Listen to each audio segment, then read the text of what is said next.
ఇవాళ ప్రభుత్వంలో ఉన్నది కాంగ్రెస్ పార్టీ, కేంద్రంలో అధికారంలో ఉన్నది భారతీయ జనతా పార్టీ.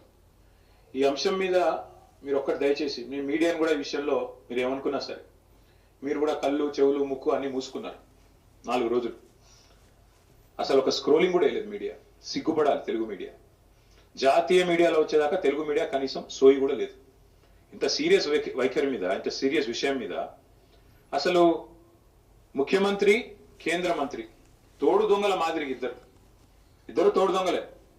ఒక మైనర్ బాలిక మీద అఘాయిత్యం జరిగితే ఈ రాష్ట్రంలో కంప్లైంట్ తీసుకోవడానికి పోలీసులు నిరాకరించారు. ఎవడండి ఈ రాష్ట్ర హోంమంత్రి? ముఖ్యమంత్రి గారు కాదా? ఆ అమ్మాయిని సతాయించి, తల్లిదండ్రులను సతాయించి 6 గంటలు పోలీస్ స్టేషన్లో కూర్చోబెట్టి వేధించి చివరికి కౌంటర్ కేసు పెట్టించారు. ఎవరు పెట్టించారండి ఈ రాష్ట్రంలో? వాస్తవం ఏంటి అసలు? ఆ మైనర్ బాలిక, ఆమె మీద జరిగిన అఘాయిత్యానికి సంబంధించి వాళ్ళ తల్లిదండ్రులకు చెప్పి బోర్మని ఏడిస్తే నిందితుని పట్టుకోవాల్సింది పోయి 9 రోజులు రాచమర్యాదలు చేసి కాపాడిన విధవ ఎవడు? నేను అడుగుతా ఉన్నారు. ఎవరో విధవ ఇద్దరిలో తెలియదా ప్రజలకి? సిగ్గుపడాలా ముఖ్యమంత్రి? ఏమంటాడు మీ డీజీపీ? ఆయనకి ఏమైనా ఉందా తలకాయ అసలు? ప్రైమ్ మినిస్టర్ బందోబస్తులో బిజీగా ఉన్నాం అందుకే కేసు పెట్టలేదా? ప్రైమ్ మినిస్టర్ బందోబస్తు వచ్చినప్పుడు మొత్తం నేరస్తులందరికీ హాలిడే ఇస్తారా? 3 రోజులుగా సంపుకోనరా అని చెప్పి మొత్తం రేవంత్ రెడ్డి గారు చెంచల్ కూడా బ్యాచ్మేట్స్ అందరికీ చెల్లరేగమని చెప్తారా? ఏం చెప్తున్నావు నాకు అర్థం కాదు.